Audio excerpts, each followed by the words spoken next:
think what's fairly clear from that is Jurgen Klopp is fed up of being asked that question. Do they have to prioritise between the Champions League and the Premier League?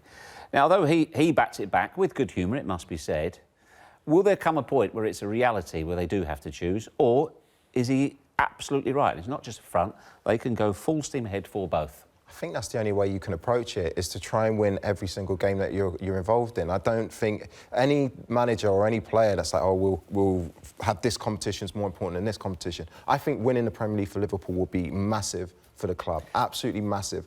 But as a manager, I think the last thing you can do is start to put all your eggs in one basket and say, lads, listen, I'm going to make a few changes because we've got a big game on the weekend. They're playing a huge game tomorrow night in the Champions League. That should be what their focus is on right now, and deal with things as they come. I think that's the only way you can deal with it. But is there not scenarios where on certain players, if they're 50-50, do you take a risk because you've got to think about the other competition?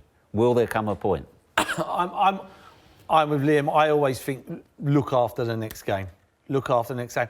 I sat on here a while back and said they could do with getting knocked out of the FA Cup. I think that backfired on them in the end. They had a 2-week break, went away, lost all momentum, come back, didn't really get going again, drew both games. And I think that hurt them a bit. I really did. Because every player wants to play football. They don't want to train. They want to play. You'd rather play bang, bang, Saturday, Wednesday, or Sunday, Wednesday. I think win this game. I think it's there for them to win this game. I really do. I think it's a prime time to play Bayern Munich. And I think there's not a lot about in this competition. I think it's as wide open as any Champions League I've seen for a long time. I mean, Real Madrid come up against Ajax the other day. Ajax were much better than them, and Ajax ain't nowhere near the top team in this competition, so they could have been blown away last week and been out of the competition. You know, Tottenham are in it. I mean, at the moment, Tottenham can win it. And I sit here and I mean that. They can win it. Because it's got to a stage now, when you get to the quarterfinals, and like, one bad 45 minutes and you're out. One good 45 minutes and you're through, like Tottenham did against Dortmund. They're through now, in my opinion. At half-time, I thought, wow, they're out here. Even if they lose this game, even if they fluke this game 1-0, they'll get ripped. And they went and won the game. The thing is, losing creates pressure. Yeah, and confidence as well. Yeah, and if you put you into the mindset of, well, actually, this is not the priority, but that is, you set yourself up. And then you're in a position where you're under pressure. And I think for Liverpool, they can only go one game at a time. Because if you start saying, well, we've got Munich, then we've got Man United on Sunday, and that's a massive game for us. Because if Tottenham then win, they're 2 points behind. Doubt is the killer in all of that. And it's just got to be full throttle for the only game. Though, I'm trying to think of whoever the player would... There might be... Because players can only play a certain amount of games per week. And when you plan your squad and your teams, and you look at the fixtures coming up, subconsciously... Look, yeah, but you can win this. You can win this game 3-0, like Tottenham beat Dortmund 3-0, and you might be able to come the second leg go. You know what? Players either fit or they're not fit.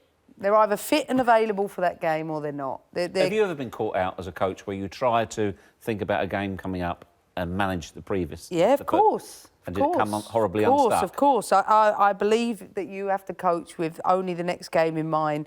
And if you've got a fit group of players, you have to select from that. Sometimes some players may not be in a position where they fully recover. And you then have that debate of, you know, if it's a vulnerable muscle injury and you say to yourself, I'm really not sure. It's a cold night. It's a difficult game.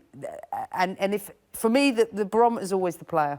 If a player says, I'm fine, I'm fit, pick me, you pick players. If there's doubt in that... Drop Salah from a Champions League game at Anfield. Every player wants to play Champions League. I'm not suggesting that. I'm just trying to work out if this is kidology or it's just an obsession from us in the media. Keep asking, you've got to choose between the two. Yeah. Clearly be a role. If they get a terrific result, of course, which we hope they do against Bayern Munich tomorrow night, how much does that set them up going into the game at Old Trafford on Sunday? Like Man United tonight. Like Man United tonight. The bookmakers had them as outsiders on Sunday before tonight's game. That won't be the case come what Sunday. Well, imagine losing that game against Bayern Munich. Exactly. And then all of a sudden the pressure's on them. Now all of a sudden all they've got's the league. Yeah. If they had a choice come what the end and you had to pick a Champions League medal or a Premier League medal, you'd have to pick the Premier League because of the 29 years. These would be legends forever. You know, at the moment, they're second in the league and they've lost less games. in the league than what they've lost in the Champions League. So the league's a lot harder to win than the Champions League. The players don't get tired when you're winning games of football. Exactly. You don't. You just want Yeah. the next Which- one to There's come. more air in your lungs, Which isn't do it? you think Liverpool are more likely to win of the two, the Premier League or the Champions League? Good question. I think in the position they're in, the Premier League, I think there's too many variables in the Champions League, but it's going to be very hard for them to win the Premier League with Man City at the moment. I think they have to go to Old Trafford and win. I think if they win at Old Trafford, it's an advantage, big advantage. Let's get to the last 10 games, but all focus on the Premier The League. last You 10 can are the see, ones. you can see already, you know, with the players and the indifferent results in the Champions League, the sense of pressure building, but also the pride, the thought of winning the Premier League for Liverpool. It's all about that. I don't buy into the Man City. I know they've moved up a couple of gears, but I still think there's points to be dropped in this league. I don't see them winning their last, how many games are left. I don't see that. I see there's a mistake along the way. I do.